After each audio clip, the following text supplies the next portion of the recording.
စကားဆိုတာဒေါသကြီးနဲ့မပြောလိုက်ပါနဲ့ကြားရတဲ့လူအခမ်းရခက်တဲ့အကုသို့များတယ်ကိုလည်းပဲဩပြောမိမှားတယ်လို့တွေးပြီးတော့ပူရတယ်ဟုတ်ရလားမှန်ပါပြီးတော့မာနကြီးနဲ့လည်းမပြောလိုက်ပါနဲ့မှန်ပါမာနနဲ့ပြောတယ်ဆိုရင်လည်းကြားရတဲ့လူကနေနေအောင်မင်းမာနကိုတနေ့မှငါချိုးပြအောင်မယ်မှန်ပါအချီးနီးအလကားအကျိုးမဲ့တတ်တယ်ကြားဘူးတယ်မဟုတ်လားတာကီဝင်နေအလုံးကိုဝိတ္တုပန်းကတတ်ပစ်တာလေမှန်ပါဗျာဟိုးရှိဘဝတုန်းကငါးတွေကိုအစိတ်ချခဲ့လို့ဝေးကွာသောကာလကအကြောင်းတရားတစ်ခုရှိတယ်အတိတ်အကြောင်းပေါ့ဟုတ်လားဒါပေမဲ့နီးကပ်တဲ့အကြောင်းကဘာအကြောင်းလဲမာနကြီးတာမာနကြီးတာကိုသူများသိအောင်ထုတ်ပြီးတော့ပြတာဖြစ်တဲ့မာနကတော့စိတ်ထဲမှာဖြစ်တာအဲ့ဒီမာနကိုတိတ်ကြီးပါတယ်ဆိုတာဗဇက်တည်းဟူသောပရင်ပေါက်ကနေဖွင့်ပြတာမှန်ပါဟိုမှာဝိတ္တုပန်းကအလဲလာတယ်သူမှအချမ်းရင်နေနဲ့သူကကောသလဘုရင်ကြီးကောသလတိုင်းဆိုတာအင်မတန်အင်အားကြီးတယ်တာကီဝင်တို့ရဲ့တိုင်းပြည်နဲ့ဘာမှမဆိုင်ဘူးနော်အဲ့ဒီအင်အားကြီးတဲ့တိုင်းနိုင်ငံကအရှင်သခင်ဖြစ်နေပြီဝိတ္တုပန်းကအဲ့ဒါသူကအမျိုးတွေစီဆိုပြီးတော့လမ်းပြီးတော့လဲတာလေလာလဲပြီးတော့ပြန်သွားရောအဲ့ဒါတာကီဝင်တွေကမာနာကြီးလိုက်တာဝိတ္တုပတဲ့ငယ်တဲ့ကလေးတွေပဲထားတယ်ကြီးတဲ့ကလေးတွေတယောက်မှမရှိဘူးအဲ့ဒါဝိတ္တုပလည်းပြန်သွားပြီဆိုတော့ကျွန်မတယောက်ကဟဲကျွန်မသာထိုင်သွားတဲ့နေရာအသေးရရုပ်တယ်ဆိုပြီးတော့နွားနိုးနဲ့ဆေးတာလေအဲ့ဒါဗဇက်ကလည်းပြစ်တောက်နဲ့ပြောတယ်ကျွန်မသာနေတဲ့နေရာအတန်းစားခွဲပြီးတော့မာနနဲ့ပြောတာအဲ့ဒါကိုမင်းချင်းတယောက်ကလက်နဲ့မေ့နေလို့လားယူတာအဲ့ဒီမာနစကားကိုသူ့နားနဲ့ကြားတာအဲ့ဒီစကားကသူ့ဗဇက်ကနေတဆင့်ဝိတ္တုပရဲ့နားကိုရောက်တာအဲ့ဒီမှာငါနေရာကိုနွားနိုးနဲ့ဆေးရှိသေးအောင်မင်းတို့ရဲ့နေရာကိုမင်းတို့ရဲ့လေချောင်းသေးနဲ့ငါတနေ့ဆေးပြမယ်ဟုတ်လားမှန်ပါဗျာအနီးကပ်ဆုံးအကြောင်းကတော့မာနကိုအမိပြုတ်ပြီးတော့ထွက်လာတဲ့စကားတစ်ခွန်းကြောက်ရှာမကောင်းဘူးလားကောင်းပါကောင်းတယ်ဒါကြောင့်ပိဿပေါင်းသူတော်ကောင်းတို့အကျိုးရှိခြင်းတယ်ဆိုလို့ရှိရင်စကားပြောတဲ့နေရာမှာပုဂ္ဂိုလ်ကိုကြည့်ပြောပါအချိန်အခါကိုကြည့်ပြောပါမာနတွေဒေါသတွေနဲ့မပြောပါနဲ့ဟုတ်လားပြီးတော့စကားတွေမများပါနဲ့မှန်ပါဗျာစကားများလို့ရှိရင်အပြစ်၅မျိုးရှိတယ်တဲ့ဗျာမှန်ပါနံပါတ်1ပြောရင်နဲ့အပူတွေအလူတွေပါသွားရောအဲ့ဒါလိမ်လေတဲ့စကားမှုသာဝါဒကံထိုက်တတ်တယ်ပြောရင်နဲ့ကိုပြောနေတဲ့လူနဲ့ကိုနဲ့ကိုမင်းနဲ့ငါနဲ့ကပို့ပြီးတော့ယဉ်နှီးတယ်ဆိုတာကိုသိသိချင်းတော့ဟိုလူရဲ့အပြစ်ကိုပြောရင်းနဲ့ဂုံစကားတွေလည်းပါသွားတတ်တယ်မှန်ပါဗျာဟုတ်လားပြောရင်နဲ့စိတ်လိုက်မာဖြစ်ပြီးတော့ကြမ်းထမ်းတွေလည်းထွက်သွားတတ်တယ်မှန်ပါဗျာဖရုဒဝါစာနော်နောက်ပြောရင်နဲ့အနှစ်သာရမရှိတဲ့စကားတွေပါသွားရောညာသောဖြင့်တော့အနှစ်မရှိတာတွေပြောကြတာများပါရဲ့ဟုတ်လားအဲ့ဒီလိုမှုသာဝါဒပိတုဏဝါစာဖရုဒဝါစာတန်ဖပလာပဆိုတဲ့ပြစ်မှုကြီး၄ခုကိုလွန်ကျူးမိတတ်တဲ့အတွက်ကြောင့်တန်တရားမှာမကောင်းတဲ့ဘဝတွေကိုရတတ်တယ်တဲ့အပြစ်၅မျိုးမှန်ပါဗျာအဲ့ဒီလိုဆိုရင်တပည့်တော်တို့စကားမပြောဘဲနဲ့ရင်ကုန်နှုတ်ပိတ်စိတ်ပဲနေလိုက်တော့မယ်ဖရားလို့အဲ့ဒါလိုလည်းမလုံနဲ့မဟုတ်ပါဘူးဟင်ဒကမာကြီးတွေစကားကမပြောဘဲနေလို့လည်းမဖြစ်ဘူးနော်မဖြစ်ဘူးတခါလေတချို့ဦးစင်းကိုလာပြောတာတောင်တွေ့ဘူးတယ်ဒီနေ့တော့စကားမပြောတော့ဘူးဟုတ်လားကောင်းတဲ့လောက်ကောင်းတယ်မကောင်းတဲ့လောက်မကောင်းဘူးတချို့ကဒေါသနဲ့မပြောတာစိတ်ကောက်ပြီးတော့မပြောတာစိတ်တိုင်းမကြလို့မပြောတာမပြောခြင်းလို့မပြောတာမတူမတန်ဘူးထင်လို့မပြောတာမပြောတာတွေကမပြောတာလေးတက်တက်နဲ့ချီးကျူးလို့မရသေးဘူးဘာပြုလို့မပြောတာလဲဆိုတာကလိုသေးတယ်မှန်ပါဗျာဟုတ်ရဲ့လားအေးစကားကမပြောဘဲနေလို့လည်းမဖြစ်ဘူးဘုန်းကြီးတွေမှာငါစကားမပြောဘဲနေအံ့လို့ကျင့်လို့ရှင်ဒုက္ခအာဘတက်နေမှန်ပါဗျာအခါတစ်ပါးယဟန်တော်တွေမြတ်စွာဘုရားကိုဝါကျွတ်တော့လာပြီးတော့ကြောကြကြောတော့မြတ်စွာဘုရားကချစ်သားတို့ချမ်းချမ်းသာသာနေထိုင်ခဲ့ရရဲ့လားမှန်လားပါဗျာဘုရားတပည့်တော်တို့နေထိုင်ခဲ့ရပါတယ်ဘုရားတဝါတွင်လုံးဘုရားတပည့်တော်တို့တယောက်ကိုတယောက်စကားမပြောဘဲနဲ့တကယ်အကျင့်မြတ်တွေကိုကျင့်ခဲ့ပါတယ်ဘုရားသူတို့ကစကားမပြောကြီးလို့ဒိဋ္ဌံပြီးတော့ကျင့်တာနော်တဝါတွင်လုံးတယောက်ကိုတယောက်ကောင်းတာလည်းမပြောဘူးဆိုးတာလည်းမပြောဘူးမတည့်တာမြင်လည်းမပြောဘူးမဟုတ်တာတွေမြင်နေလည်းမပြောဘူးတစုံတယောက်ကလားခေါ်လည်းမထူးဘူးမှန်ပါဗျာအဲ့တော့မြတ်စွာဘုရားဘယ်လိုပြောတယ်ထင်လဲမင်းတို့ဟာတဲ့နွားတွေလိုစိတ်တွေလိုကျင့်ခဲ့ကြတာပဲတဲ့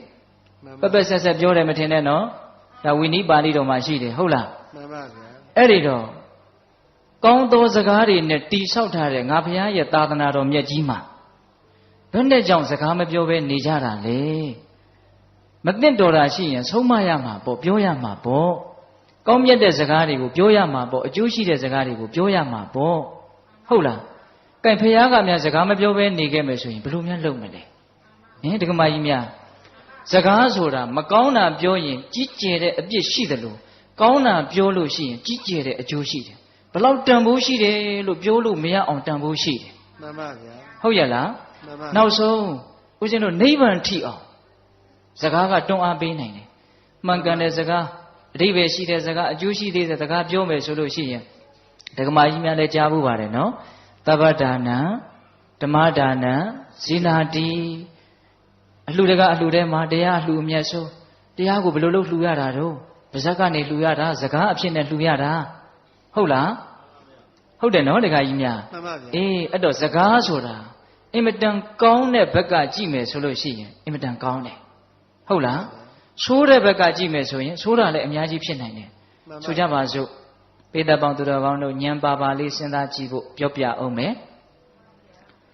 လောကမှာအကြီးမားဆုံးသောအပြစ်ဟာဘာလို့ကြားဘူးလဲအဲဥစဉ်လည်းနားရတာပေါ့ဗျာစဉ်းစားလိုက်ပါဦးမိစ္ဆာဒိဋ္ဌိမိစ္ဆာဒိဋ္ဌိမှာနိယတမိစ္ဆာဒိဋ္ဌိခိုင်မြဲတဲ့နိယတမိစ္ဆာဒိဋ္ဌိဆိုလို့ရှိရင်တော့အဝိဇ္ဇိကြတတ်တယ်အဝိဇ္ဇိကြတယ်နိယတဖြင့်ကြတတ်တယ်မဟုတ်ဘူးကြတယ်အမေသက်အဖေသက်လို့အဝိဇ္ဇိကြတဲ့လူကဒီကဘာပြက်လို့ရှိရင်လွတ်တယ်နိယတမိစ္ဆာဒိဋ္ဌိသမားများကတော့ဒီကဘာပြက်ရင်တခြားသောကဘာမှာရွှေ့ပြီးတော့ခံရတယ်လို့ဆိုတယ်အပြစ်တကအပြစ်ထဲမှာမှားယွင်းတဲ့အယူအဆကိုမှန်တယ်ထင်ပြီးတော့လက်သင့်ခံထားတဲ့မိစ္ဆာဒိဋ္ဌိဆိုတာအပြစ်အကြီးဆုံးပဲအဲ့ဒီမိစ္ဆာဒိဋ္ဌိဆိုတဲ့အကြီးမားဆုံးအပြစ်ဟာဘာကြောင့်ဖြစ်တယ်လဲလို့နည်းနည်းလေးလေ့လာကြည့်ရမိစ္ဆာဒိဋ္ဌိဖြစ်ခြင်းအကြောင်းတရားနှစ်ပါးရှိတယ်တဲ့ပရတောဂောတသူတစ်ပါးရဲ့နှုတ်ကနေပြီးတော့မှားယွင်းတဲ့သကားဆံတွေကြားရတယ်တဲ့သကားဆံကအင်္ဂါတစ်ချက်ဖြစ်တယ်နော်ကိုယ့်ရဲ့အတွင်းကနေပြီးတော့မှားယွင်းတဲ့နှလုံးသွင်းမှုအယောနိသောမနတိကာရဖြစ်တယ်တဲ့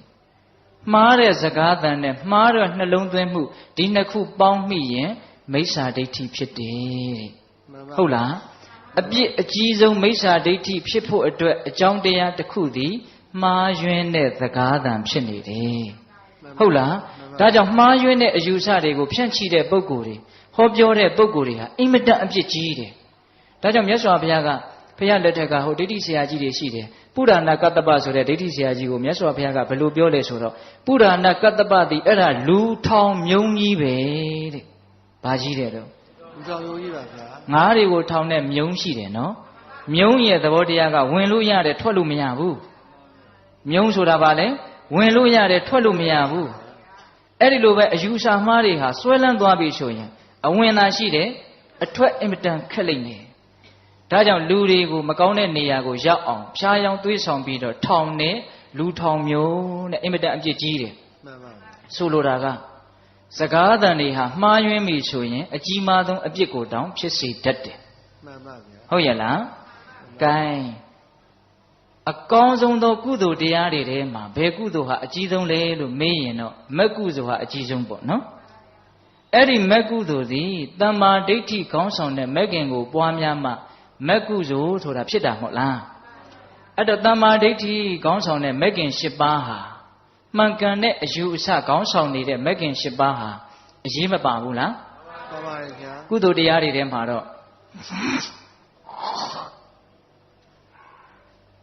သစ္စာလေးပါးကိုသိတဲ့အဆင့်မဲ့ဉဏ်နဲ့မဲ့ဉဏ်ကလွဲရင်အဲ့ဒီလောကီတမ္မာဒိဋ္ဌိဟာအဖို့တန်ဆုံးလို့ပြောလို့မရဘူးလားရတယ်အဲ့ဒီမှန်ကန်တဲ့အယူအဆတမ္မာဒိဋ္ဌိဖြစ်ဖို့အတွက်အကြောင်းတရား2မျိုးရှိတယ်တဲ့အဲ့ဒါဘာလဲဆိုတော့ပရတောဂောတဆိုတဲ့မှန်ကန်တဲ့အတန်ရယ်မှန်ကန်တဲ့စကားပေါ့နော်နောက်ပြီးတော့ယောနိသောမနတိကာရဆိုတဲ့နှလုံးသွင်းမှန်မှုရယ်ဒီနှစ်ခုပေါင်းမိရင်တမ္မာဒိဋ္ဌိဖြစ်တယ်အဲ့တော့စကားတွေဟာကောင်းတဲ့ဘက်ကကြည့်ရင်အင်မတန်ကောင်းပါလားဦးဇင်းတို့အခုတရားတော်ကိုပထမဦးဆုံးချီးကျူးတော့ဘယ်လိုချီးကျူးတာလဲသွဲခါတော်သူ့အခါတော်ကောင်းကောင်းမွန်မွန်မှန်မှန်ကန်ကန်ပြောထားတာလို့အဓိပ္ပာယ်ရတယ်မြတ်စွာဘုရားရဲ့စကားတော်တွေပေါ့ဟုတ်လား အဲ့တော့မြတ်စွာဘုရားရဲ့စကားတော်သည်တရားတော်ဖြစ်တယ်သွက်ခါတဆိုတဲ့ဂုဏ်နဲ့ချီးမွမ်းတိုက်တယ်ကဲဘလောက်အဖို့တန်တော့အဲ့ဒီစကားတန်တွေကိုမိမိတို့ရဲ့နှုတ်ကနေဖွင့်ဟပြီးတော့ပြောနိုင်မယ်ဆိုရင်အင်မတန်ကြီးကျယ်တဲ့ကုသိုလ်ကောင်းမှုကိုပြုရာရောက်တယ်နိဗ္ဗာန်ကိုလှူရာရောက်တယ်နိဗ္ဗာန်ကိုမြန်မြန်ရနိုင်တယ်မကောင်းဘူးလားကောင်းတယ်ဒါကြောင့်စကားမပြောဘဲနေလို့ဘယ်ဖြစ်မှာလဲမကောင်းတာတွေမပြောရဘူးကောင်းတာဆိုရင်ပြောရမယ်ဒါပေမဲ့အချိန်အခါပုဂ္ဂိုလ်ကိုကြည့်ပြီးတော့ပြောရမယ်ဟုတ်ရဲ့လားအေးဒါကြောင့်ဦးဇင်းတို့တရားရဲ့ပထမပိုင်းဘယ်လိုစကားကိုဘယ်လိုပြောမှလဲဟုတ်လားဘယ်လိုစကားကိုဆိုတော့မှန်ကန်တဲ့စကားကိုအကျိုးရှိတဲ့စကားကိုဘယ်လိုပြောမှလဲဆိုတာကြတော့ချင့်ချိန်ပြီးတော့အချိန်ကာလကိုကြည့်ပြီးတော့မေတ္တာတရားနဲ့တိမ်တိမ်မွေ့မွေ့ပြောရမယ်ဟာဒါလေးကလည်းလူသေးတယ်ဗျာနော်အပြောမတတ်တော့ဆဲတယ်လို့ဆိုတာလည်းရှိသေးတာကိုဗျာနော်အေးပြောတတ်တယ်ဆိုတာကလည်းပဲလောကကြီးကိုချီးမြှောက်ခြင်းတစ်မျိုးပဲဗျလောကကြီးကိုချီးမြှောက်တဲ့သင်္ခါတရား၄မျိုးရှိတယ်လေဒါနာတဲ့ပိကံစွန့်ကျဲလှူဒန်းခြင်းဟာလောကကြီးကိုချီးမြှောက်တာဗျနော်ပြီးတော့ဗာလဲပေယဝိဇ္ဇတဲ့ချစ်ဖွယ်စကားပြောတာကိုယ်စကားကြောင့်သူများနားချမ်းသာသွားတယ်စိတ်ချမ်းသာသွားတယ်ပြုံးပြီးတော့ကြံရစ်တယ်သိကောင်းတာပဲအဲ့ဒါလောကကြီးကိုဘာလုပ်တာလဲချီးမြှောက်တာဗျပြီးတော့ဗာလဲသူများရဲ့အကျိုးစီးပွားကိုဆောင်ရွက်ပေးတာအတ္တစရိယဟုတ်လားကိုယ်အလုပ်လို့သဘောထားတာနော်သူများအလုပ်တွေကိုနော်ပြီးတော့ဗာလဲကိုယ်နဲ့ဓာန်တူထားတာတမာနတ္တတာဟုတ်လားဘယ်သူမှအဆင်တန်းမခွဲခြားဘူးအလုံးလူသားတွေအတူတူထားတာအဲ့ဒီတော့ချစ်ဖွယ်စကားဆိုတာလည်းအရေးမကြီးဘူးလားအရေးကြီးတယ်နော်အဲ့တော့နူးညံ့တဲ့စကားကိုမေတ္တာလေးနဲ့ပြောရမယ်ဟုတ်လားဒါကြောင့်ပေးသက်ပေါင်းသူတော်ကောင်းတို့စကားဘယ်လိုပြောမှလဲဆိုတာနဲ့ပတ်သက်ပြီးတော့ဦးဇင်းတို့ပြောမယ်ဆိုရင်ဒီနေ့တညာလုံးပြောသွားလို့ရတယ်နော်ဒီတရားတစ်ပုဒ်အတွင်းမှာသို့တော့ဘယ်လိုစကားကိုဘယ်လိုနားထောင်ကြမလဲဆိုတဲ့အပိုင်းကလေးကိုလည်းပြောဖို့ကြံနေသေးတဲ့အတွက်ကြောင့်နော်ဘယ်လိုစကားကိုဘယ်လိုပြောမှလဲဆိုတဲ့အပိုင်းကိုဒီလောက်နဲ့တော်ရအောင်နော်မှန်ပါဗျာမှန်ကန်ပြီးတော့အကျိုးရှိတဲ့စကားကိုအချိန်အခါကြည့်ပြီးတော့မေတ္တာတရားနဲ့နူးညံ့သိမ်မွေ့စွာပြောဆိုတတ်ရမယ်ဒါဆိုရင်မလုံလောက်ဘူးလားလုံလောက်ပြီဟုတ်လားဓာတ်ထက်ပူပြီးတော့ပေးသက်ပေါင်းသူတော်ကောင်းတို့ကကြိုးစားခြင်းတယ်ဆိုရင်တော့သစ္စာ၄ပါးနဲ့ဆက်တဲ့စကားတွေကိုပြောတဲ့သစ္စာတန်ရုပ်မှာပြောထားတဲ့ဒါလေးနည်းနည်းလေးပြောအောင်မယ်ချစ်သားတို့တဲ့ဒီပြင်စကားတွေမပြောနဲ့ပြောခြင်းတယ်ဆိုရင်သစ္စာနဲ့ဆက်တဲ့စကားကိုပြောပါတဲ့မြတ်စွာဘုရားကသစ္စာ၄ပါးနဲ့ဆက်တဲ့စကားပြောတတ်ဖို့တော့လိုတယ်ဘဝဟာဘာအနှစ်မှမရှိဘူးဒုက္ခတက်တက်ပဲလို့အဓိပ္ပာယ်ပေါက်အောင်ပြောတတ်ဖို့လိုတယ်တယောက်နဲ့တယောက်စကားပြောကြပြီဆိုလို့ရှိရင်ဩဘဝဟာအနှစ်မရှိပါဘူးအချီးနှီးပါပဲအကောင်းရလို့ဘာမှမရှိဘူးလို့အဲ့ဒီအဓိပ္ပာယ်မျိုးတက်ရောက်အောင်တခြားသောဝါဒတွေသုံးပြီးတော့ပြောတတ်မယ်ဆိုရင်တော်တော်ကောင်းမယ်ဟောကိုကဓာတ်ရိုက်ကြီးပြောမယ်ဆိုရင်ကိုကိုတရားဟောနေတယ်လို့သူများကထင်းကုန်ပါလေတရားဟောတဲ့အခြေအနေမျိုးမှာတော့တရားလို့ဟောပေါ့ဟုတ်လားဒါပေမဲ့တငယ်ချင်းချင်းစကားပြောတယ်ဟာလူငယ်တွေနဲ့စကားပြောတယ်ဆိုရင်အဲ့ဒီအဓိပ္ပာယ်လေးတက်ရအောင်ပြောတတ်ဖို့လိုတယ်ဒါဒုက္ခသစ္စာဟေးလောဘကြီးရင်တော့ဒုက္ခကြီးတာပဲဒီအဓိပ္ပာယ်လေးကိုတက်ရအောင်ပြောတတ်ရမယ်ပြောလဲပြောရမယ်ဒါလောကကြီးရဲ့အမှန်တရားဒီအမှန်တရားကိုကြွေးကြော်ရင်းရမယ်လူချင်းနေသမျှတော့ဆင်းရဲနေမှာပဲလို့ဒါပြောကိုပြောရမယ်ဒါမှန်တယ်နော်တခါကြီးများမှန်ပါဗျာလောဘတစ်ချက်သားရှိရင်ဆင်းရဲတစ်ချက်သားရှိတယ်ဆင်းရဲမှုအလုံးကိုဘယ်သူမှပေးတာမဟုတ်ဘူးလောဘကပေးတာမှန်ပါအဲ့ဒီအဓိပ္ပာယ်မျိုးတက်ရအောင်ပြောတတ်မယ်ဆိုရင်တော်တော်တော်တာပဲနော်တခါကြီးများအေးလောဘချုပ်ခြင်းသည်ဒုက္ခချုပ်တယ်လို့တတိယနိရောဓသစ္စာကိုပြောတတ်ရမယ်လောကကြီးမှာတကယ်ငြိမ်းချမ်းတယ်ဆိုတာကလူကျင်မှုချုပ်မှဖြစ်တာပါကွာဟုတ်လားပြောတတ်ရမယ်နော်လူကျင်မှုကိုပရိအုပ်နိုင်မှဒေါသဒုက္ခဆိုတဲ့အရှိန်ကြီးကလည်းရပ်တန့်သွားတာလူကျင်မှုကိုမရပ်တန့်နိုင်သေးသမျှဒုက္ခဆိုတာကိုလည်းရပ်တန့်လို့ရမှာမဟုတ်အဲ့တော့နိရောဓသစ္စာကိုလည်းပဲလောကီလိုလေးပြောနေတာနော်ဒကမာကြီးများအေးနောက်စတုထသစ္စာဩတကယ်ချမ်းသာခြင်းရင်တော့ဖရာရဲ့တရားကလွဲလို့တခြားနည်းလမ်းမရှိဘူးဒီအဓိပ္ပာယ်မျိုးပြောတတ်ရမယ်မဂ္ဂသစ္စာကိုမြတ်စွာဘုရားကတိတိကျကျဘယ်လိုဟောတာလဲဒုက္ခនិရောဓဂာမိနိပฏิပဒါအရိယသစ္စာအဲ့ဒါကိုဦးဇင်းတို့အတူတူပြောတော့ဘယ်လိုပြောလိုက်တာလဲ မက္ခသစ္စာလို့ပြောလိုက်တာနော်မြတ်စွာဘုရားတိတိကျကျပြောထားတာကဒုက္ခនិရောဓဂာမိနိပฏิပဒါအရိယသစ္စာဒုက္ခဆိုတာကဆင်းရဲတာនិရောဓဆိုတာကချုပ်တာဂာမိနိပฏิပဒါဆိုတာကချုပ်ရသို့ရောက်ရရောက်ကြောင်းအကျင့်လို့ဆိုလိုတာအဲ့ဒါဘာလဲဆိုတော့မဂ်ခင်၈ပါးဒုက္ခငြိမ်းမှုအတွက်ဒီတလမ်းပဲရှိတယ်ကျန်တဲ့လမ်းတွေကသွားလို့ဒီပန်းနိုင်ကိုမရောက်နိုင်ဘူးအဲ့ဒီအဓိပ္ပာယ်မျိုးကိုကြဲကြဲဝန်းဝန်းပြောတတ်ဖို့မလိုဘူးလား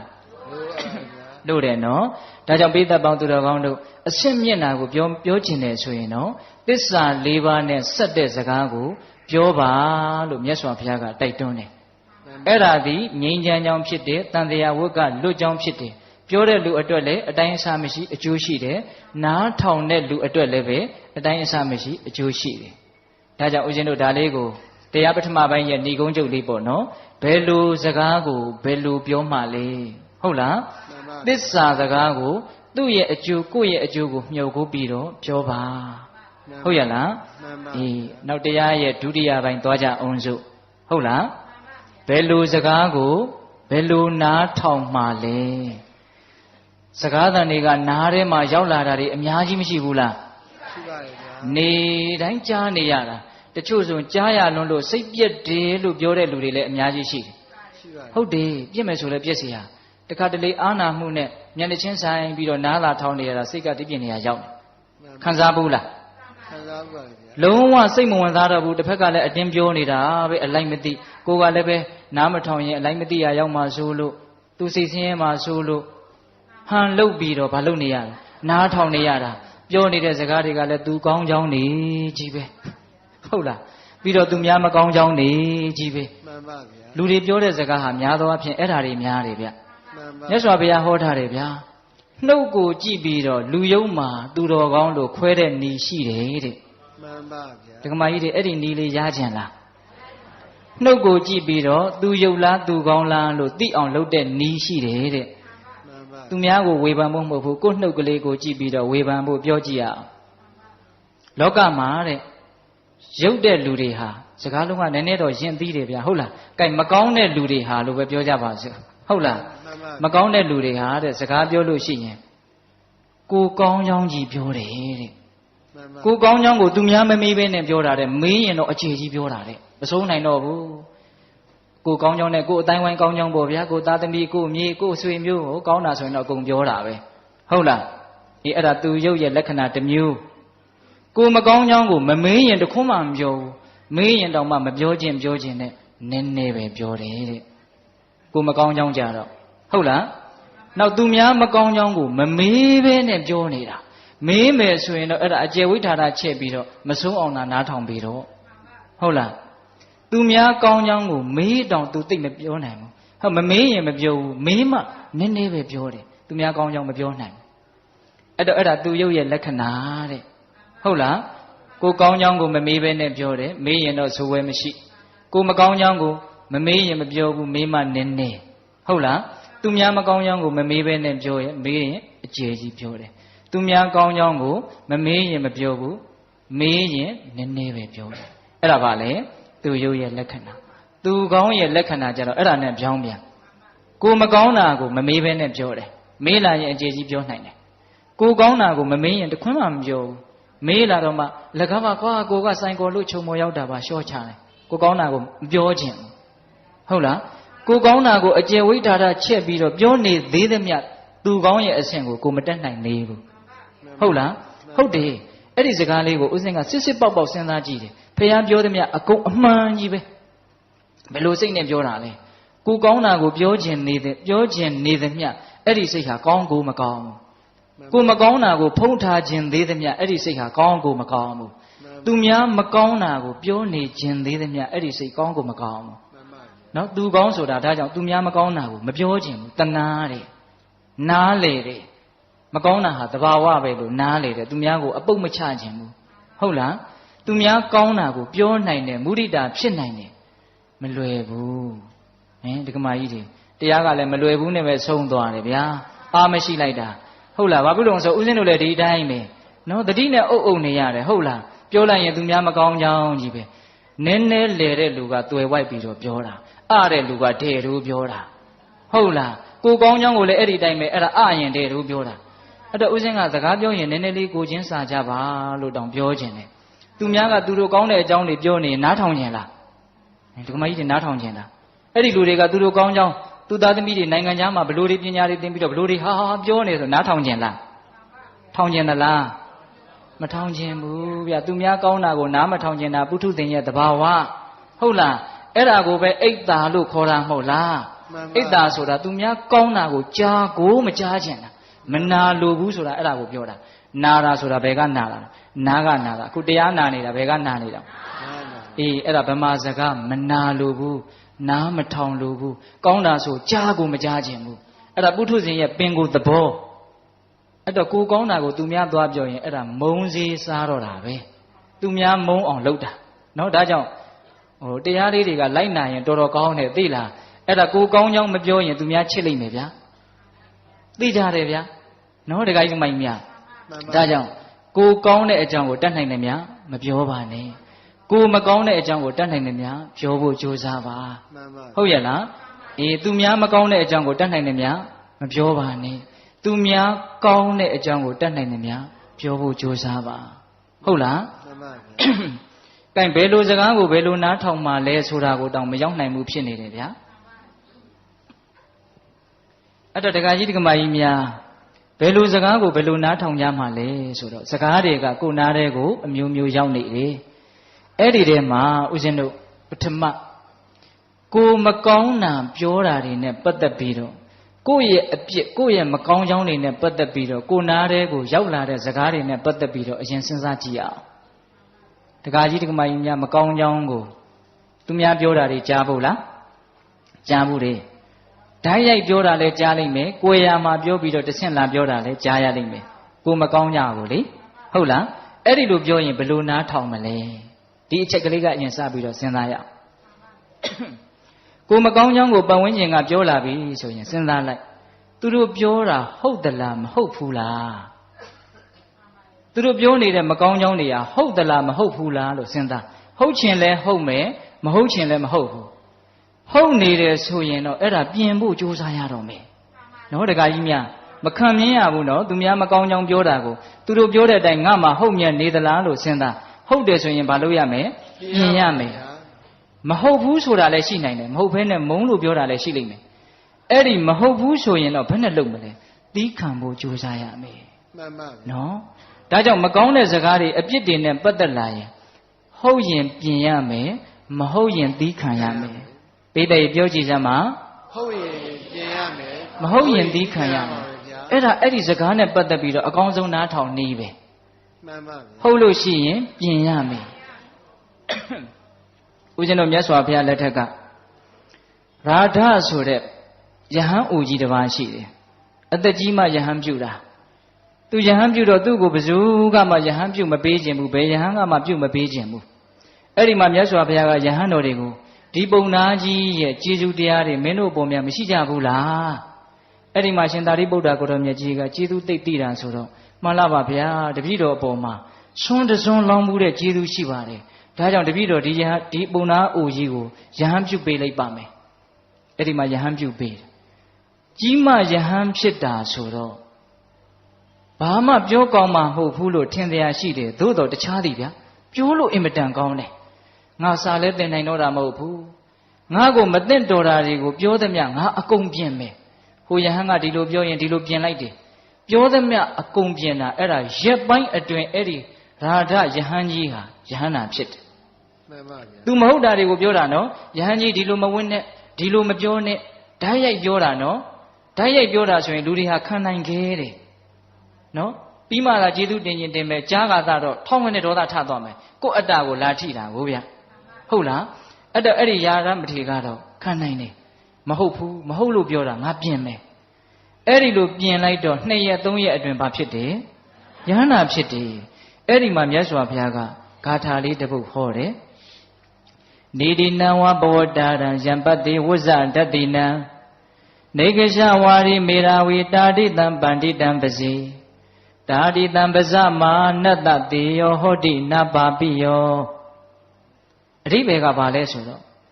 ကိုယ့်ရဲ့အပြစ်တွေကိုမကောင်းကြောင်းတွေကို ရှေ့တင်ပြောဆိုနေတဲ့ပုဂ္ဂိုလ်ကိုယ့်ကိုနှိပ်စက်ပြီးတော့ပြောဆိုတဲ့ပုဂ္ဂိုလ်နော်ကိုမကောင်းတာပြောတယ်ဆိုမှတော့ကိုဆင်းရဲပြီလေဟန်ဆောင်ပြီးတော့ရပါတယ်လို့ပြုံးတာနေလဲရတာစိတ်ထဲကတော့တိတ်ပြီးတော့မချိလှဘူးဒါဥစဉ်တို့လည်းဒီတိုင်းပဲဒကာကြီးဒီမကြီးများလည်းဒီတိုင်းပဲဖြစ်ပါလိမ့်မယ်ဒါကြောင့်ကိုမကောင်းတာကိုပြောတယ်ဆိုရင်အဲ့ဒါနှိပ်စက်ပြီးတော့တစ်ဖက်ကမလုပ်နေတာလေပြောနေတာအပြစ်ကိုပြပြီးတော့အဲ့ဒါလိုနှိပ်စက်ပြီးတော့ပြောတဲ့အမျှော်မြင်ရှိတဲ့ပညာရှိကိုတဲ့မြေအိုးထဲမှာပိုင်ရှင်မရှိတဲ့ရွှေအိုးတွေကိုဖော်ပြသလိုမျိုးရွှေအိုးကိုညွှန်ပြတဲ့လူလို့သဘောထားရမယ်တဲ့မှန်ပါဗျာတစုံတယောက်သောပုဂ္ဂိုလ်ကဟေးဟိုနားမှာပိုင်ရှင်မရှိတဲ့ရွှေအိုးကြီးရှိတယ်သွားယူကြပါလားဆိုရင်ဘယ်လိုလုပ်မှလဲတောက်လျှောက်သွားယူမယ်အဲ့ဒီလူကိုရှ िख ိုးကျင်တောင်ရှ िख ိုးသွားလိုက်အောင်မယ်ဟင်ဒကမာကြီးများမှန်ပါဗျာအေးကိုယ့်ရဲ့အပြစ်ကိုနှိပ်ဆက်ပြီးတော့နှိပ်ကွပ်ပြီးတော့နာကျင်အပြစ်မြင်တိုင်းဝမ်းလွဲမတူဟုတ်တိုင်းဆိုတတ်တဲ့ဆရာရဲ့ဂုဏ်ကျေးဇူးတသိတ္တိတနဲ့ပြည့်စုံတဲ့မိတ်ဆွေသို့မဟုတ်ပညာရှိတယောက်ကိုတွေ့ရတယ်ဆိုရင်ရွှေအိုးကိုညွှန်ပြတဲ့လူလို့သဘောထားရမယ်အဲ့ဒီလိုမျိုးနားထောင်တတ်ရမယ်မှန်ပါဗျာတာရိတံပဇာမာနတတေယောဟောတိနပံပိယောတာရိတံထိုကဲ့သို့သောပညာရှိကိုပဇာမာနတချင့်ကံသောပုဂ္ဂိုလ်အားတေယောဟောတိနပံပိယောမြတ်တယ်ဆိုတာသာဖြစ်နိုင်တယ်ရှုံးတယ်ဆိုတာမဖြစ်နိုင်ဘူးမြင်မြတ်တယ်ဆိုတာသာဖြစ်နိုင်တယ်ယုံညံ့တယ်ဆိုတာမဖြစ်နိုင်ဘူးဟုတ်လားအပြစ်ပြပြီးတော့ကိုယ့်ကိုပြောဆိုတဲ့ပုဂ္ဂိုလ်ကိုကတကယ်လို့မြန်ရွှေအိုးပြတဲ့လူလို့သဘောထားနိုင်မယ်ဆိုရင်ကိုဟာမြင့်မြတ်တဲ့လူဖြစ်မယ်ယုံညံ့တဲ့လူမဖြစ်နိုင်မှန်ပါဗျာဟာနားတဲ့ကိုတန်ရီဘူးနဲ့လောင်းလိုက်တယ်လို့ခံရခက်တယ်ကွာလာမပြောနဲ့ငါသိတယ်ငါတက်တယ်ဆိုပြီးတော့ဒေါသတွေနဲ့ပြန်တုံ့ပြန်မယ်ဆိုရင်တော့ယုံညံ့တဲ့သူရှုံးတဲ့သူဖြစ်သွားမှာပေါ့ဟုတ်လားဒါကြောင့်ပေသပေါင်းသူတော်ကောင်းတို့ဘယ်စကားကိုဘယ်လိုနားထောင်မလဲဆိုတဲ့နေရာမှာကိုယ့်ရဲ့မကောင်းကြောင်းတွေကိုယ့်ရဲ့အပြစ်တွေကိုပြောလို့ဟုတ်လာပြီဆိုရင်တော့ပြင်မဲ့စိတ်နဲ့နားထောင်ရမယ်တနည်းအားဖြင့်တော့ကျေးဇူးတင်လိုက်တာဒီလူကိုရွှေအိုးပြတဲ့လူလို့သဘောထားရမယ်ဒါမှတိုးတက်မှာဗျမှန်ပါဟုတ်လားကိုယ့်ရဲ့မကောင်းကွက်ကိုထောက်ပြတဲ့လူတကယ်လို့များလေတခါကြီးဒီမိုင်များပွဲလန်းသဘင်သွားကနီးမှာကိုယ့်မျက်နှာပေါ်မှာအညစ်အကြေးကြီးတစ်ခုပေးနေတယ်ဆိုကြပါစို့ကိုကတတိမေးလျော်လို့မှန်မကြည့်ခဲ့ရလို့တစုံတစ်ခုသောအကြောင်းကြောင့်အဲ့ဒါကိုမသိဘူးလို့ဆိုကြပါစို့အဲ့ဒါကိုတယောက်ကဟေးမင်းမျက်နှာပေါ်မှာလေအညစ်အကြေးတွေသိတဲ့အဲ့ဒီလူကိုကျေးဇူးတင်ပါလားကျေးဇူးတင်ပါဗောဗျာ तू မပြောလို့ရှိရင်ဟိုလူပုံညာတဲ့ရောက်တော့ကိုမလှတာကြီးရွာလေပြတယ်လို့ဖြစ်နေပြီဟုတ်လားအေးကိုယ့်ရဲ့အပြစ်ဟုတ်တာကိုပြောတဲ့လူကိုမုန်းလို့ပဲပြောချစ်လို့ပဲပြောကျေးဇူးတင်ကိုတင်တဲ့တယ်တချို့လည်းပဲမုန်းလို့ပြောတာပါကိုကိုကောင်းစေခြင်းလို့ပြောတာမဟုတ်ဘူးမုန်းလို့ကိုအပြစ်မရှိအပြစ်ရှာပြောနေတာဒါကြီးအဲ့ဒီအပြစ်ကလည်းတကယ်ရှိနေတတ်တယ်တကယ်ရှိရင်တော့ပြင်ရမယ်ဟုတ်လားကဲတကယ်မရှိဘဲနဲ့ပြောလာရင်ဘယ်လိုလုပ်ရမလဲသိခံရမယ်ဘာတတ်နိုင်မှာလဲသူတို့ရဲ့နှုတ်ကိုလိုက်ပိတ်လို့မှမရပဲကိုဟုတ်လားမှန်ပါဗျာမဟုတ်ရင်တော့အပြစ်တွေပြောတာကိုသိခံရမယ်ဦးဇင်းတို့မြတ်စွာဘုရားလက်ထက်ကကွန်ဒဒါနမတိဆိုတာရှိတယ်သူ့ရဲ့မူရင်းနာမည်ကတော့ဒါနဒါပေမဲ့ရှေ့ကကွန်ဒလို့ထည့်ထားတယ်မိမ့်မကျူးသူတဲ့ဟောယဟန်တစ်ပါးရဲ့ဘွဲ့ရှိမှာအဲ့ဒါကြီးထည့်ထားတာစိတ်ပြည့်စရာကြီးဘာဖြစ်လို့အဲ့ဒါလိုအထည့်ခံရတယ်လဲဆိုတော့သူသွားလေရာမှာအရွယ်ရှိတဲ့မိန်းမတယောက်ကတကောက်ကောက်လိုက်နေတယ်လို့ဘေးလူတွေရဲ့မျက်စိမှာမြင်ရတယ်တဲ့တကယ်မလိုက်ဘူးတကယ်လည်းမရှိဘူးအဲ့ဒီမိန်းမပုံကသို့တော့ဘေးကကြည့်တဲ့လူရဲ့မျက်စိထဲမှာအဲ့ဒါလို့ကိုမြင်နေရတာဘယ်သူမှသူ့ကိုမယုံဘူးဆွန်းလောင်းမဲ့လူလည်းမရှိဘူးနော်သူ့မှာအင်မတန်ချွတ်တဲ့အဲ့ဒါလိုကြီးဖြစ်တာဒါရှိတုန်းကသူကယဟန်တစ်ပါးကိုတကယ်ချစ်ကြတာဟုတ်ရဲ့လားတကယ်မေတ္တာရှိကြတာဟုတ်ရဲ့လားလို့စမ်းတဲ့အနေနဲ့ရုပ်ကစိုးနဲ့ဖြစ်တုန်းကမိမပုံသဏ္ဍာန်ဖန်ဆင်းပြီးတော့ယဟန်တစ်ပါးကိုတန်တရားဖြစ်အောင်လုပ်ခဲ့လို့ဒါဥစဉ်အကျေမပြောဘူးနော်အဲ့ဒါဥစဉ်တို့မြတ်စွာဘုရားလက်ထက်ရောက်တော့ယဟန်လာဖြစ်တယ်အဲ့ဒါဝိဘတ်ရုပ်ပေါ့နော်မိမပုံတပုံကသူ့နောက်ကိုလိုက်နေတာဆွန့်ခံသွားလဲပါနေတာအဲ့ဒါကိုကောသလမင်းကြီးကနောက်တော့သိတဲ့အခါကျတော့ဒီယဟန်ဘလို့လဲမသိဘူးစုံစမ်းလာကျောင်းပေါ်လောက်တော့အဲ့ဒီယဟန်ကကျောင်းပေါ်တက်သွားတယ်ကောသလမင်းကြီးကနောက်ကလိုက်သွားတယ်အဲ့ဒီမိန်းကလေးကလည်းလိုက်သွားတာပဲ ကျောင်းပေါ်ရောက်တော့အဲ့ဒီမိန်းကလေးကမရှိအဲ့ဒီယဟန်ပြန်ဆင်းသွားတော့မိန်းကလေးကပါသွားတာပဲအဲ့ဒီတော့မှဒါအကြောင်းတစ်ခုခုကြောင့်ရှိမယ်လို့ကောသလမင်းကြီးသဘောပေါက်မြတ်စွာဘုရားကိုရှောက်မြတ်စွာဘုရားကအကျိုးအကြောင်းပြောပြအတိတ်အကြောင်းကိုပြောပြတော့အရှင်ဘုရားဒီလိုဆိုရင်အရှင်ဘုရားကိုဘယ်သူကကြည်ညိုမှာလဲတပည့်တော်စွန့်ကွန်းဝေယဝိဆပစ္စည်းလေးပါးဒါယကခံတယ်ဆိုပြီးတော့နောက်တော့ယဟန္တာဖြစ်တယ်အဲ့ဒီမထေကိုအကြောင်းပြုပြီးတော့ပြောတဲ့စကားလေးတော်တော်မှတ်သားစရာကောင်းတယ်အဲ့ဒီယဟန်ကအဲ့ဒါလိုမိမပုံရိပ်ကနောက်ကလိုက်နေတာဆိုတော့ယဟန်တွေကသူ့ကိုတကယ်လဲအမြင်ကတ်တယ်ပြောင်လဲပြောင်ခြင်းတယ်အဲ့ဒါလိုပြောကြတော့ဆိုကြတော့သူ့ကိုနှိပ်စက်ပြီးတော့ပြောကြတော့သူကလည်းနောက်တော့ပြန်ဆဲတယ်ပြန်ပြီးတော့ကြမ်းကြမ်းထန်ထန်ပြောတယ်အဲ့ဒါနဲ့ယဟန်နေနဲ့သူ့ရဲ့ရံပွဲဟာမကြာခဏဖြစ်တယ်အဲ့ဒီမှာမြတ်စွာဘုရားကနောက်တော့မြတ်စွာဘုရားရဲ့နားတော်ပေါက်ကြားတော့အဲ့ဒီယဟန်တော်ကိုခေါ်ပြီးတော့ချက်သားဘာပြုလို့ကြမ်းထမ်းတဲ့စကားတွေပြောတာကိုကြမ်းထမ်းတဲ့စကားတွေနဲ့ပြန်တုံ့ပြန်ရသလဲမတုံ့ပြန်နဲ့ဒါဟာမင်းရဲ့အတိတ်ဘဝကမကောင်းတဲ့ကံကြောင့်ဖြစ်ပေါ်လာတာမင်းမှာတကယ်တမ်းအဲ့ဒီအပြစ်ကရှိနေတာမဟုတ်ဘူးမိမနောက်ကလိုက်နေတယ်ဆိုတဲ့အပြစ်တကယ်ရှိတာမဟုတ်ဘူးအဲ့ဒီမရှိတဲ့အပြစ်ကိုဘေးကပြောနေတာကိုမင်းသိခံလိုက်ပါအဲ့ဒီမှာမြတ်စွာဘုရားကဘယ်လိုဥပမာလေးနဲ့ပြောတာလဲဆိုတော့အနာပြက်နေတဲ့ကြီးခွက်လိုမင်းကျင့်ရမယ်တဲ့ဒါလေးကိုပြောချင်တာဥစဉ်ကသိလားဘယ်လိုကျင့်ရမလဲ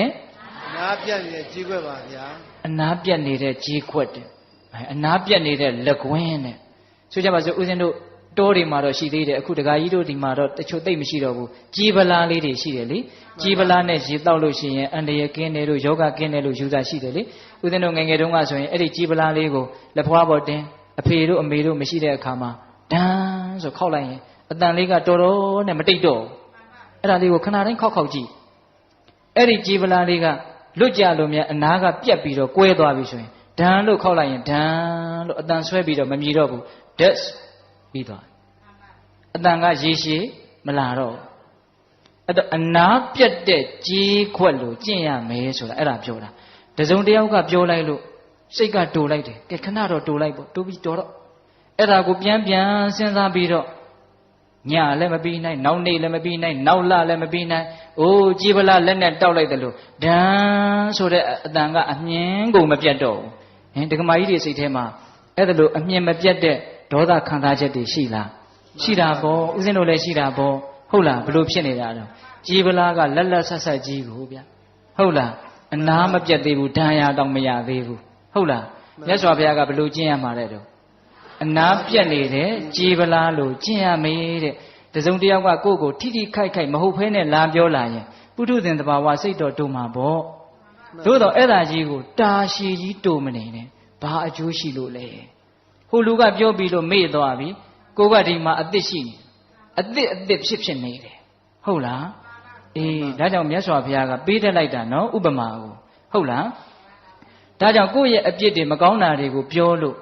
မဟုတ်ဘဲနဲ့ပြောတယ်ဆိုလို့ရှိရင်အနာပြတ်တဲ့ကြီးခွက်ကြီးနော်သွားတဲ့ကြီးဟိုဦးဇင်းတို့ရှင်းတော့ကငွေတင်းကားတွေပါလေရှိတယ်ငွေစစ်သလားကောင်းသလားလို့သိရင်တောက်ကြည့်လိုက်တယ်ဟုတ်လားတကယ်လို့အဲ့ဒီမှာအက်ဒီအထက်ထဲမှာအနာစာရှိနေရင်အဲ့ဒီငွေတင်းကားကအတန်မကောင်းတော့ဘူးအဲ့ဒါကိုငွေတယ်လို့ခေါ်တယ်အခုလည်းပဲကြီးအတန်တာရှည်မမြည်ဘူးဒါကြောင့်စိတ်ထဲမှာဒေါသတန်တွေအကြာကြီးမြည်မနေနဲ့ဒါပြောတာနော်မဟုတ်ရင်သီးခံလိုက်ပါမြတ်စွာဘုရားတောင်သီးခံရတာဗျတတန်တရားလုံးကပါရမီတွေအပြည့်ဖြည့်ခဲ့ပါတယ်ဆိုတော့ပါရမီရှင်ကြီးတောင်မှသီးခံရတာဗျဟိုမာဂန္ဒီဆိုတဲ့မိန်းမတယောက်နဲ့တွေ့တာကြားဘူးတယ်မဟုတ်လားအေးသူ့အဖေကလည်းမာဂန္ဒီသူ့အမေကလည်းမာဂန္ဒီသမီးအချောသမီးအလှဟာဖះကလည်းတပ်ပယ်လိုက်တာဒီလောက်ချောလှတဲ့ယောက်ျားမမြင်ဘူးဆိုပြီးတော့ဒီဇလန်းကြီးမပြောတော့ပါဘူးဗျာဟုတ်လားသမီးထိုးအပ်တာလေအဲ့ဒီမှာမြတ်စွာဘုရားကဒီ32ခုထာတာအငြိအကျေးစုဝေးကိုငါခြေတောင်းနဲ့တောင်မတို့ခြင်းဘူးလို့အမေအဖေတရားတို့ရမဲ့အရေးကိုရှေ့ရှုပြီးတော့အဲ့ဒါလိုပြောလိုက်တာအဲ့ဒါကိုမာဂန္ဒီရန်ညိုးဖွဲ့တယ်ငါတနေ့ဘာဖြစ်မလဲမသိနိုင်ငါရဲ့ရုပ်အဆင်းကအင်မတန်တင့်နေတယ်သူထင်တဲ့အတိုင်းပဲမိဖုရားကြီးဖြစ်တယ်ဥဒိနာမင်းရဲ့မိဖုရားဖြစ်တယ်နော်ကောတံပီပြည့်ရှင်ရဲ့မိဖုရားခေါင်ဖြစ်တယ်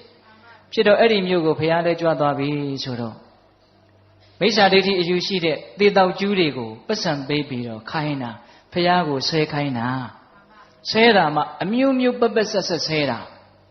ဆဲတော်ရှင်အာနန္ဒာကမြတ်စွာဘုရားကိုလျှောက်တယ်အရှင်ဘုရားကိုယ်တံဘီကလူတွေဟာသိရိုင်းတာပဲတဲ့ဒီလိုနေရာမျိုးသာသနာမပြုသင့်ဘူးမနေသင့်ဘူးတပည့်တော်တို့တနေရာပြောင်းကြပါစို့စိတ္တအာနန္ဒာအဲ့ဒီမင်းပြောင်းတဲ့နေရာကတော့ဒီလိုဆဲမယ်ဆိုရင်ဘယ်လိုဆက်လုပ်မလဲတဲ့နောက်ထပ်မဆဲတဲ့တနေရာပြောင်းမယ်ဖေရ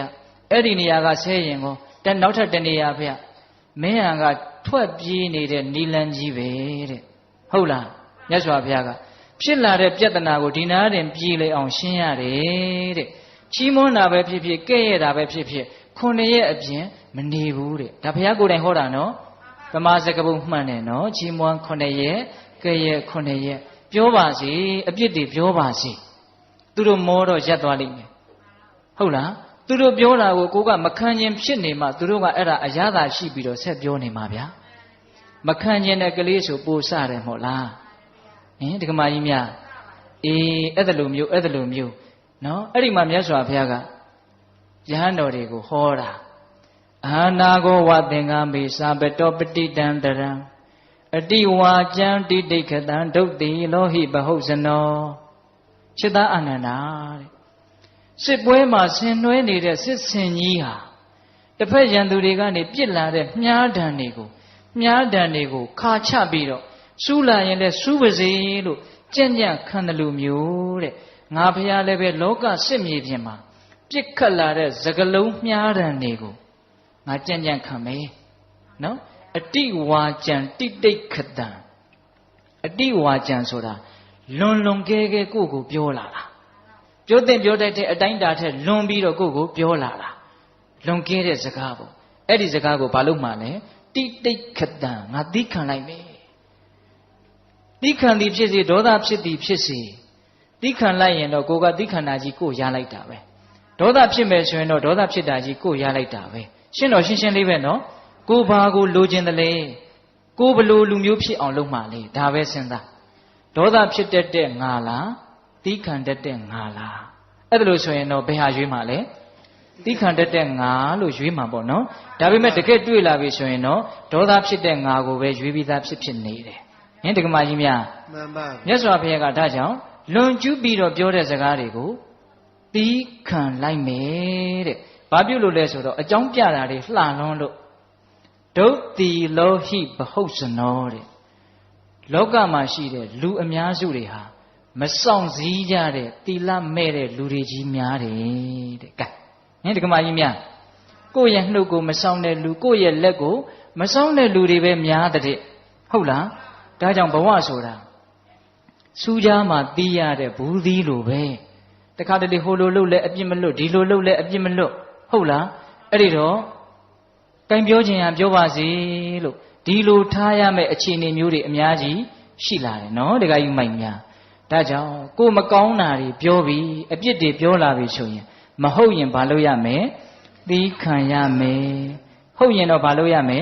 ပြင်ရပါမယ်ပြင်ရမယ်ဒါကမကောင်းတဲ့စကားတွေနဲ့ပတ်သက်ပြီးတော့ဟုတ်လားမှန်ပါကဲကိုနားတဲ့ကိုကောင်းတဲ့စကားတွေနဲ့ပတ်သက်ပြီးတော့လေရောက်လာအောင်မှာပဲဟုတ်လားကိုမျက်နှိုးတဲ့လူတွေချစ်တဲ့လူတွေရှိမှာပဲလေကိုကလည်းပဲကောင်းတဲ့လောက်လည်းကောင်းမှာပဲလေအဲ့ဒီလိုကိုယ့်ရဲ့ကောင်းတာတွေကိုလည်းပြောလိမ့်မယ်အဲ့ဒါတွေကလည်းကိုယ်ရာပြောတာရှိမယ်ရှေ့တင်ပြောတာရှိမယ်ဟုတ်လားအဲ့ဒီကောင်းတာတွေကလည်းဟုတ်တာလည်းရှိခြင်းရှိမယ်မဟုတ်ဘဲနဲ့မြှောက်ပြီးတော့ပြောတာလည်းရှိခြင်းရှိမယ်ဘယ်လိုပဲပြောကောင်းတာတွေပြောပြီးဆိုရင်တော့အဲ့ဒီစကားသံနောက်ကိုရင်မှုပြီးတော့လိုက်မသွားဖို့လိုတယ်ဟင်တက္ကမကြီးများမကောင်းတာတွေကိုမဟုတ်ဘဲနဲ့မြှောက်ပြောတာဆိုရင်တော့နားကိုထောင်းမနေနဲ့ဒါပေမဲ့လူတွေကလည်းခက်တော့ခက်ကြီးဗျာကောင်းတာပြောရင်တော့မဟုတ်လည်းပဲနားအရသာခံပြီးတော့နေနေတာပဲဒါကြောင့်မို့လို့အဲ့ဒီနီလန်းကြီးကဘယ်တော့မှတိမ်ခေါ်မှမဟုတ်ဘူးမြှောက်တာလူတိုင်းကြိုက်တာပေါ့ဆိုတာတကယ်လဲကြိုက်တယ်ဦးဇင်းတို့လည်းကြိုက်တယ်ဒကာကြီးဒကာမကြီးများလည်းကြိုက်တယ်ဒါကတော့ဦးဇင်းကသဘောတူလားလို့ကိုမေးမနေတော့ဘူးတေချာပေါက်ကိုသိတယ်မြှောက်တာမကြိုက်တဲ့လူတယောက်မှမရှိဘူးလို့ကိုပြောလိုက်ခြင်းသေးတယ်ပုထုဇဉ်တွေထဲမှာဆိုရင်တော့မှန်ပါဟုတ်လားဒါကြောင့်ကိုကောင်းတာကိုပြောတယ်ဆိုရင်မဟုတ်ရင်တော့မဟုတ်ဘူးလို့ပြောလိုက်ပါဒါကြီးကိုအရသာခံမနေပါနဲ့ဟုတ်လားကိုကောင်းတာကိုဟုတ်နေအောင်တောင်မှရစ်မှုပြီးတော့မနေပါနဲ့ဟုတ်လားအေးဒါကကိုနဲ့ဓာတ်ရိုက်ပတ်သက်တဲ့ ကောင်းမကောင်းစကားတွေဟုတ်လား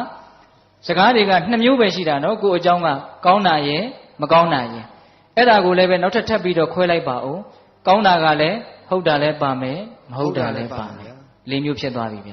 မကောင်းတာကလည်းဟုတ်တာလည်းပါမယ်မဟုတ်တာလည်းပါမယ်အဲ့ဒီကောင်းမကောင်းဟုတ်မဟုတ်ဆိုတာတွေကိုရှေ့တင်ပြောတာရှိမယ်ကိုယ်ရပြောတာရှိမယ်ဟောစကားတွေကိုအများကြီးပြသွားတယ်နော်ကဲဒါကကိုယ်နဲ့ပတ်သက်တဲ့ဓာတ်ရဲ့အကြောင်းပေါ့နောက်ကိုယ်နဲ့သိမပတ်သက်ဖဲနဲ့ကဲစကားတွေကြံသေးတယ်ဗျာဒကမာကြီးများအချိန်နဲ့နဲ့ကြံသေးတယ်ပြောဦးမယ်နော်ကိုယ်နဲ့မပတ်သက်တဲ့အကြောင်းတွေဟုတ်လားဟင်မရေတွက်နိုင်လောက်အောင်များတယ်အနုပညာနဲ့ပတ်သက်လို့အာကစားနဲ့ပတ်သက်လို့နိုင်ငံရေးနဲ့ပတ်သက်လို့တဘာဝဘေးဒဏ်တွေနဲ့ပတ်သက်လို့ဟင်ဒကမာကြီးများကြားနေတာတွေမရှိဘူးလားရှိတယ်စကားတွေမှအများကြီးကြားနေတာနော်အဲ့တော့အဲ့ဒီစကားတွေတဲကိုလည်းပဲတူရာခွဲကြည့်ရအောင်နော်ကိုယ်နဲ့မပတ်သက်တဲ့တိတ်မပတ်သက်တဲ့စကားကိုအကြောင်းမဟုတ်တာပေါ့လေအဲ့ဒါဘာလဲဆိုတော့ကိုအကြောင်းလို့လည်းပြောမယ်ဆိုရင်တော့ပြောလို့ရတာပေါ့လေဟိုတရားနဲ့ပတ်သက်ရင်တော့ကိုအကြောင်းလို့လည်းပြောလို့ရတာပေါ့ဟုတ်လားအေးထားပါတော့ကိုကောင်းကြောင်းမကောင်းကြောင်းဆိုတာနဲ့မပတ်သက်တဲ့အကြောင်းတွေကိုခွဲမယ်ဆိုရင်လည်း2မျိုးရှိတယ်အဲ့ဒါဘာလဲဆိုတော့အနှစ်မရှိတဲ့စကားရည်အနှစ်ရှိတဲ့စကား2မျိုးရှိတယ်ဟင်ဒကမာကြီးများမှန်ပါဗျာအနှစ်မရှိတဲ့စကားတွေကြားနေရတယ်တခါတရံကြတော့လေအနှစ်ရှိတဲ့စကားတွေကြားရတယ်အနှစ်မရှိတဲ့စကားတွေကိုနားမထောင်ဖြစ်ဖို့ကြိုးစားပါဘာပြုလို့လဲဆိုတော့ဦးဇင်းတို့လူရင်းပဲပြောမယ်အနှစ်မရှိတဲ့စကားတွေတန်ဖိုးမရှိတဲ့စကားတွေကိုနားထောင်မိရင်အဲ့ဒီအချိန်မှာတန်ဖိုးမရှိတဲ့အတွေးတွေဖြစ်နေတာသိကြတယ်တန်ဖိုးမရှိတဲ့စိတ်ကူးတွေတန်ဖိုးမရှိတဲ့စိတ်တွေဖြစ်နေတယ်တန်ဖိုးမရှိတဲ့စိတ်တွေတန်ဖိုးမရှိတဲ့အတွေးတွေဖြစ်နေရင်အဲ့ဒီအချိန်မှာတန်ဖိုးမရှိတဲ့လူတစ်ယောက်ဖြစ်နေတာသိကြလားမှန်ပါဒီစိတ်ကလေးဒီအတွေးလေးနဲ့လူလုံနေရတာအတွေးကတန်ဖိုးမရှိဘူးစိတ်ကတန်ဖိုးမရှိဘူးဆိုအဲ့ဒီအချိန်မှာတန်ဖိုးမရှိတဲ့လူတစ်ယောက်ပေါ့ဗျာမှန်ပါဟုတ်လားမှန်ပါဒါကြောင့်တန်ဖိုးမရှိတဲ့စကားတွေကိုနားထောင်နေတဲ့အချိန်မှာငါဒီတန်ဖိုးမရှိတဲ့အတွေးတွေတန်ဖိုးမရှိတဲ့စိတ်တွေဖြစ်နေတဲ့အတွက်ကြောင့်တန်ဖိုးမရှိတဲ့လူတစ်ယောက်ဖြစ်နေပြီဘဝဟာတန်ဖိုးရှိတယ်အချိန်ဟာတန်ဖိုးရှိတယ်တန်ဖိုးရှိတဲ့အချိန်တွေတန်ဖိုးရှိတဲ့ဘဝတွေခွန်အားတွေကိုတန်ဖိုးမရှိတဲ့အဖြစ်နဲ့ငါဖြုံးတိပြစ်နေတာပဲလို့ထိတ်လန့်တဲ့သဘောရှိရမယ်မြင့်မြတ်တာတွေလုံနိုင်ခွင့်ရှိနေတာကိုနှိမ့်ကြတာတွေကိုလုံနေတယ်အဲ့တော့တန်ဖိုးမရှိတဲ့စကားတွေကိုနားထောင်လို့အကျိုးဆုပ်ယုပ်တာတွေအများကြီးရှိပါတယ်ဗျာစကားနောက်လိုက်သွားပြီးတော့တခါတည်းတချို့များလိုက်ပြီးတော့ဖြည့်ရှင်းသည့်အထိမိုက်ပြတာတွေရှိတယ်နော်မှန်ပါဗျာအဲ့တော့ဦးဇင်းတို့တန်ဖိုးမရှိတဲ့စကားနဲ့ပတ်သက်ပြီးတော့အကျဉ်းတဝန်ကြီးမပြောချင်ဘူးဟုတ်လားအမြစ်ကစဖြတ်လိုက်မယ်နားမထောင်ဖြစ်အောင်ကြိုးစားပါနားထောင်ဖြစ်သွားရင်တော့အကျဲမငိမ့်ပွယ်တွေဓာခုတ်ရလက်ရှူဟုတ်လားနော်ဓာခုတ်ရလက်ရှူမိတတ်တယ်နော်စကားတွေနားထောင်ပြီးတော့ကိုယ်နဲ့ဘာမှဆိုင်ကြမဆိုင်သူများအမှုတွေတဲ့ဝင်ပါတချို့ဆိုရင်တန်ဃာရှင်းရဒီစကားဟိုပို့ဟိုစကားဒီပို့ဟာကိုကဂျားတဲ့ကနေပြီးတော့ဟိုလူကမတရားတာဒီလူကမတရားတာကို့မယ်ရှုပ်ရှက်ကိုခတ်နေတာပဲဟင်ဒကမာကြီးများ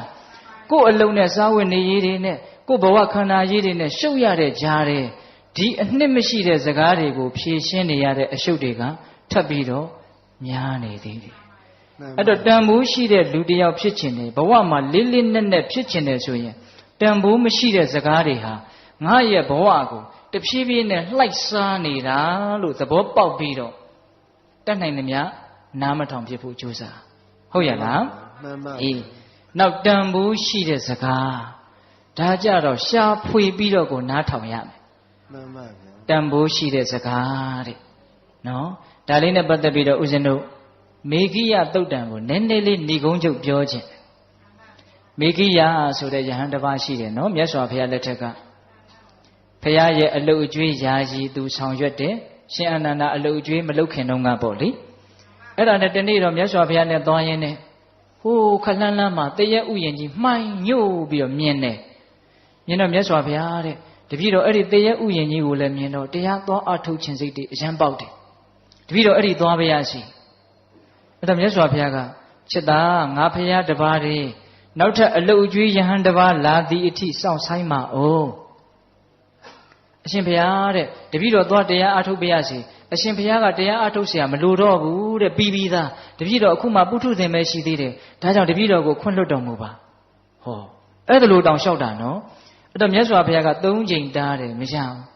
ဂိုင်းတရားအထုတ်ခြင်းလို့သွားတယ်ဆိုတော့ငါပဲတားလို့ဖြစ်တော့မှာပေါ့သွားလေဆိုတော့ဘုရားရဲ့တပိတ်သင်္ကန်းကိုအဲ့ဒီနာအသာချထားခဲ့ပြီးတော့သွားတာဗျာတရားအားထုတ်ခြင်းလွန်းတဲ့စိတ်နော်အဲ့ဒါကလည်းသူကအဲ့ဒီနေရာနဲ့သူနဲ့ကဓာတ်ခိုက်နေတာအဲ့ဒီတရဲ့ဥယျာဉ်ကြီးကတစ်ချိန်တုန်းကသူကရှင်မင်းဖြစ်ပြီးတော့ထိနှံဆွဆန်ခဲ့တဲ့နေရာကြီးတဲ့ဒါသူမသိပါဘူးဘဝလောကဆိုတာသိဆန်းကျယ်တယ်ဗျနော်အဲ့ဒါနဲ့အဲ့ဒီနေရာလဲရောက်ရောသူကအဲ့ဒီတရဲ့ဥယျာဉ်ကြီးရဲ့အလေကြောက်ဖြာကြီးပေါ်မှာထိုင်ပြီးတော့မေတရားနှလုံးတွေကျင့်သုံးပြီးတော့ပီတိတွေဖြစ်နေလိုက်တာဩတိတ်ရှိလို့အေးချမ်းလိုက်တာအယောင်နောက်ကျလိုက်တာအဲ့ဒါလိုဖြစ်တယ်ခဏလဲနေရောအဲ့ဒီပီတိတွေအဲ့ဒီတရားသဘောတွေဘယ်ရောက်တော့မှမသိဘာတွေဖြစ်လာတုံးဆိုတော့ကာမဝိတ္တဗျာပါဒဝိတ္တဝိဟိန္ဒဝိတ္တတွေတစ်ခုပြီးတစ်ခုဝင်နေတော့တာပဲတဲ့အဲ့ဒါနဲ့ तू ချွေးတွေတောင်ပြန်လာတယ်လို့ဆိုတယ်အဲ့ဒါနဲ့ तू တရားချပြီးတော့သူ့ကိုယ်သူစဉ်းစားတယ်ဩအံ့ဩစရာကောင်းလိုက်တာငါယုံကြည်မှုနဲ့ယဟန်ဘဝကိုရောက်ခဲ့တာငါတကယ်မြင့်မြတ်တဲ့စိတ်နဲ့ဒီနေရာမှာမြင့်မြတ်တဲ့အလုပ်ကိုလုပ်မယ်ဆိုပြီးတော့လာခဲ့တာဘယ်နဲ့ကြောင့်ဒီဝိတက်ဆိုးတွေဝင်နေပါလဲဖယ်လို့ကိုမရဘူးဖြစ်နေတာအဲ့ဒါသူရှင်မင်းဘဝကဖြစ်ခဲ့တဲ့အကြံတွေကအခုချိန်မှာလိုက်ပြီးတော့ဓာတ်ခိုက်နေတာတဲ့အဲ့ဒါနဲ့မြတ်စွာဘုရားဒီကိုသူကြွသွားတယ်ဟိုကြတော့မြတ်စွာဘုရားကိုလျှောက်တယ်အံ့ဩတယ်ဗျာတပည့်တော်စိတ်ကောင်းနှလုံးကောင်းနဲ့သွားတာရည်ရွယ်ချက်ကောင်းနဲ့သွားတာအတွေးတွေကခြုံနေလိုက်တာမပြောနဲ့တော့စိတ်များထိမ့်ရသိမ့်ရသိခက်တာပဲဗျာအဲ့ဒီမှာမြတ်စွာဘုရားကချစ်တာစိတ်ဆိုတာအင်မတန်လျှက်ပေါ်လော်လီတယ်အင်မတန်တုန်လှုပ်တယ်ဘာဝနာဘက်ကိုတင်လိုက်ပြီဆိုလို့ရှိရင်ရေထဲမှာနေကြငါးကိုကုန်းပေါ်မှာပြစ်တင်လိုက်တော့တစ်ဖြက်ဖြက်တုန်လှုပ်တယ်လို့မျိုးပဲတဲ့ကာမအာယုန်တွေထဲမှာအမြဲနေခဲ့တဲ့စိတ်ကိုစိတ်ငြိမ်ရာတိတ်ဆိတ်ရာလဲတင်လိုက်ရောလုံးဝအိမ်ဒီမရဘူးဖြစ်သွားတယ်တဲ့ဒါကြောင့်တဲ့လေးသမားဟာသူ့ရဲ့မြားတံကိုမိအပူပေးပြီးတော့ဖြောက်နေလို့ပညာရှိတဲ့လူဟာကိုယ့်ရဲ့စိတ်ကလေးကိုဖြောက်မှတ်အောင်ပြုပြီးတော့ယုံထွက်နိုင်ခဲ့တဲ့ဒီမန်နဲ့ရဲ့လက်ကနေယုံထွက်နိုင်အောင်ကြိုးစားရမယ်ဒီမန်ရဲ့ကိလေသာမန်ရဲ့လက်ကနေယုံထွက်နိုင်အောင်ကြိုးစားရမယ်လို့တရားဟောတာအဲ့ဒီမှာတလက်စတယ်မြတ်စွာဘုရားဘာပြောလဲဆိုတော့စေတောဝိမု ക്തി အရဟတမေအရဟတဖို့လို့ခေါ်ရတယ်စိတ်ရဲ့ကိလေသာကလွတ်မြောက်ခြင်းလို့ဆိုရတယ်စေတောဝိမု ക്തി နော်အဲ့ဒီစေတောဝိမု ക്തി ကိုရင့်ကျက်စေတဲ့တရား၅မျိုးရှိတယ်တဲ့ပိဋကရဲ့တရားကနည်းနည်းလေးနဲ့လာတယ်လို့ထင်ရတယ်နော်အရဟတမေအရဟတဖို့ကိုရင့်ကျက်စေတဲ့တရားဘယ်နှပါးရှိတယ်၅ပါးရှိတယ်နံပါတ်1မိတ်ကောင်းဆွေကောင်းတဲ့နော်နံပါတ်2ပါတိမောက္ခတံဝရသီလကိုကျင့်တရားတဲ့ဟုတ်လားနံပါတ်3စကားကောင်းကိုချမ်းချမ်းသာသာလွယ်လွယ်ကူကူရနိုင်တဲ့အခွင့်အရေးရှိရမယ်တဲ့ဟုတ်လားနံပါတ်4မကောင်းတာတွေကရှောင်ဖို့ကြိုးစားတဲ့နေရာမှာကောင်းတာတွေပြည့်စုံအောင်ကြိုးစားတဲ့နေရာမှာထက်သန်တဲ့လုံလဝရိယရှိရမယ်တဲ့နံပါတ်5ဖြစ်ချင်းပြက်ချင်းကိုထွတ်ထွင်းပြီးတော့မြင်နိုင်တဲ့ဉာဏ်ပညာရှိရမယ်တဲ့ဘယ်နှချက်လဲ5ချက်မိကောင်းဆွေကောင်းသီလစကားကောင်းကိုရနိုင်တဲ့အခြေအနေပြီးတော့ဗာလဲဝိရိယပညာအဲ့ဒီမှာမြတ်စွာဘုရားကချစ်တာတဲ့နံပါတ်1မိကောင်းဆွေကောင်းဆိုတဲ့အင်္ဂါကိုသာမင်းပြည့်အောင်ဖြည့်မယ်ဆိုရင်သီလလည်းရှိမယ်လို့မျှော်လင့်ရသီလတေချာပေါက်ရှိလိမ့်နော်စကားကောင်းလည်းတေချာပေါက်ကြားရဟုတ်လားဝိရိယလည်းတေချာပေါက်ရှိလိမ့်နော်ပြီးတော့ပညာလည်းတေချာပေါက်ရှိလာလိမ့်မယ်အဲ့ဒီတော့မိကောင်းဆွေကောင်းရှိရင်ကြံတဲ့၄ပါးသည်မိကောင်းဆွေကောင်းကိုအမိပြုတ်ပြီးတော့ပြည့်စုံသွားပါလိမ့်မယ်တဲ့အဲ့ဒီသုတ်တံမှာမိကောင်းဆွေကောင်းကိုဦးစားပေးပြီးတော့ပြောတယ်ဒါပေမဲ့ဦးဇင်းတို့ကဒီနေရာမှာပိဋကတ်ကိုစကားနဲ့ပြောနေတာဆိုတော့အဲ့ဒီမြတ်စွာဘုရားဟောထားပုံလေးကိုသဘောကျလွန်းလို့စကားကောင်းကိုလွယ်လွယ်ကူကူရနိုင်တဲ့အခွင့်အရေးရှိရမယ်တဲ့ဒီစကားလေးကိုကြိုက်တယ်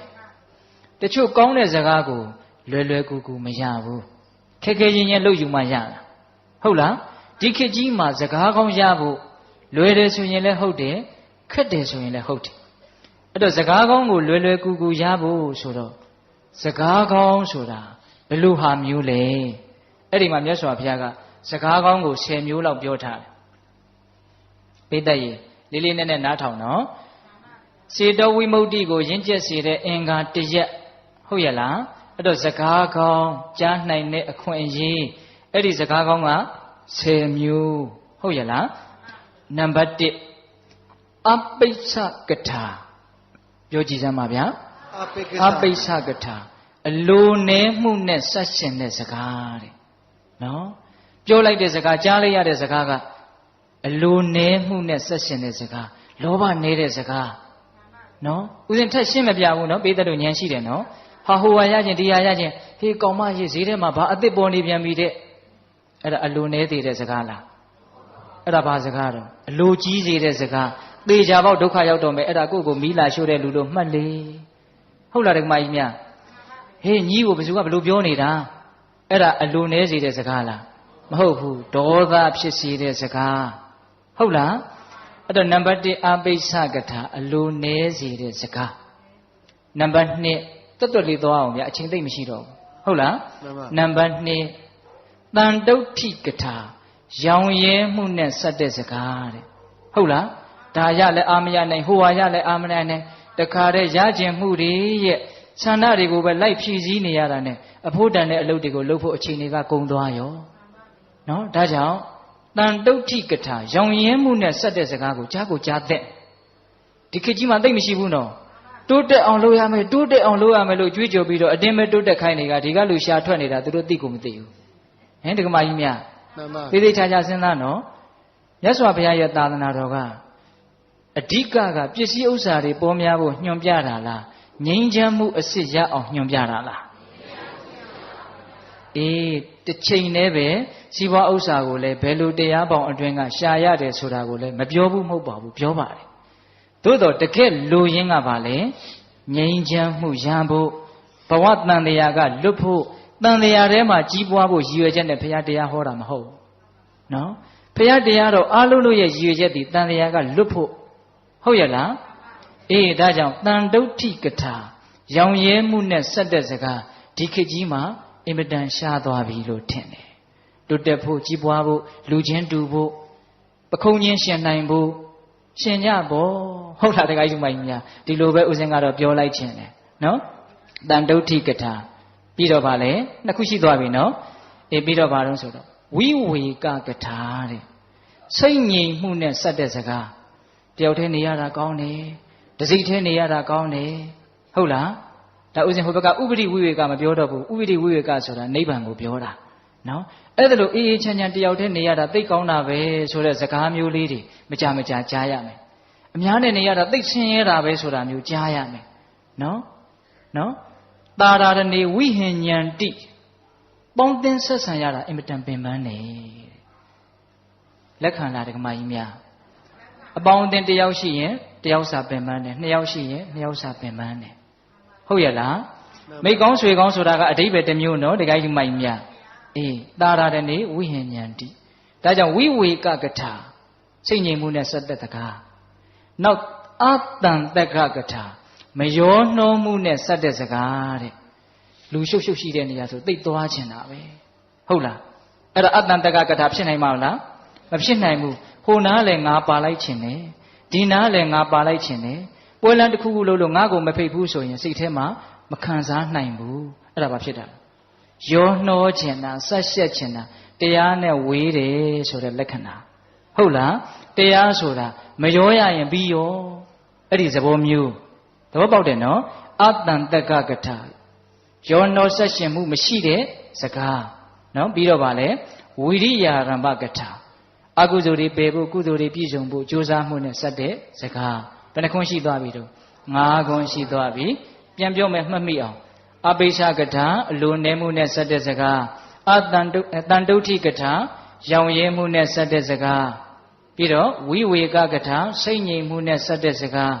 အတန်တက္ကကထာမယောနှောမှုနဲ့ဆက်တဲ့စကားဝိရိယဓမ္မကထာလုံလဝရိယနဲ့ဆက်ရှင်တဲ့စကားနောက်၅ပါးကသီလကထာသမာဓိကထာကြားဘူးတယ်နော် သီလကထာသမာဓိကထာပညာကထာ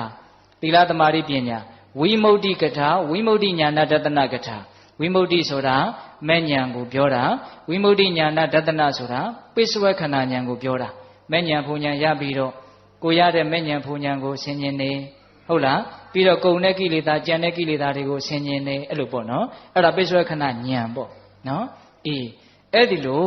သီလသမာဓိပညာဝိမု ക്തി ဝိမု ക്തി ဉာဏဒသနာဆိုတဲ့ကထာ၅ပါးနဲ့စောစောကကထာ၅ပါးပေါင်းလိုက်တော့စကား10ခွန်းအဲ့ဒါဒီကောင်းသောစကားတဲ့ဟုတ်ရလားမှန်ပါဗျာအဲ့ဒီလိုစကားကောင်းကိုလွယ်လွယ်ကူကူချမ်းချမ်းသာသာရနိုင်တဲ့အခွင့်အရေးရှိရမယ်အဲ့ဒီလိုစကားမျိုးကိုစူးစမ်းပြီးတော့နားထောင်ရမယ်ဟုတ်လားဒါကြောင့်ဘယ်လိုစကားကိုဘယ်လိုနားထောင်မှလဲဆိုတဲ့တရားရဲ့ဒုတိယပိုင်းအချိန်ကရှေ့သွားပြီတနာရီခွဲကို2မိနစ်တောင်ကျော်သွားပြီနော်ဒီတရားကမမျှော်လင့်မဲနဲ့ရှည်သွားတယ်ပေးတတ်ကလည်းစိတ်ဝင်စားတဲ့အမူအရာတွေအပြည့်ပြလို့နဲ့တူပါရဲ့ဒကမာကြီးများဟုတ်လားဒါကြောင့်ဒီကနေ့တရားရဲ့နောက်ပိုင်းဗါတဲ့လေဘယ်လိုစကားကိုဘယ်လိုနားထောင်မှလဲအပြစ်ပြောလာတယ်ဆိုရင်တော့ဟုတ်ရင်ပြင်လိုက်ပါမဟုတ်ရင်သီးခံပါကောင်းတာတွေပြောမယ်ဆိုရင်တော့မဟုတ်ရင်တားမြစ်လိုက်ပါဟုတ်တယ်ဆိုရင်တော့ရင်မှုမနေပါနဲ့ဟုတ်လားအနှစ်မရှိတဲ့စကားတွေဆိုရင်တော့ကြိုးစားပြီးတော့နားမထောင်ပါနဲ့ဟုတ်လားအဖို့တန်တဲ့အချိန်လေးကုန်သွားလို့ဟုတ်လားအနှစ်ရှိတဲ့စကားဆိုရင်တော့လွယ်လွယ်ကူကူရအောင်ဖန်တီးပါအနှစ်ရှိတဲ့စကားတွေဘာတွေလဲဆိုတာဦးဇင်းတို့ပြောပြီးပါပြီဟုတ်လားဆက်ပြောမယ်ဆိုရင်လည်းပြောလို့ရသေးတယ်ဟုတ်လားသို့တော့ဦးဇင်းတို့ရဲ့တရားအတိုင်းခုဟောခဲ့ပြီနော်မှန်သောစကားကောင်းသောစကားပင်ဖြစ်စေကမူစကားတွေကိုသဘောကျတဲ့လူပင်ဖြစ်စေကမူအရှိလေးမြဲမပြောဆိုရတဲ့အများကြီးတောင်ရှိသွားပြီတရားကကိုတရားကိုမလိုက်နာတယ်လို့ဖြစ်နေတယ်ဒကမာကြီးများတဏှာကြီးပဲဟောမလို့ဟာအခု3မိနစ်ကျော်သွားပြီနော်ဒါကြောင့်ဒကာကြီးဒကမာကြီးများဒီကနေ့တရားကဗါတဲ့တော့စကားတို့ဤအစွမ်းတဲ့ကောင်းနိုင်စွမ်းဆိုးနိုင်စွမ်းအကြီးအကျယ်ရှိနေတဲ့ဒီစကားတွေကိုဘယ်လိုပြောမှလဲဘယ်လိုနားထောင်မှလဲဆိုတာနဲ့ပတ်သက်ပြီးတော့ပေးတတ်တို့ကိုဦးဇင်းတို့ပြောပြပါပြီဟုတ်လားဒါကြောင့်အကျိုးရှိအောင်ပြောနိုင်ကြပါစေအကျိုးရှိအောင်နားထောင်တတ်ကြပါစေဟုတ်ရဲ့လားဦးဇင်းတို့9မိနစ်ခန့်မြတရားနှလုံးကျင့်သုံးပြီးတော့မေတ္တာပို့ပြီးတော့အဆုံးသတ်မယ်နော်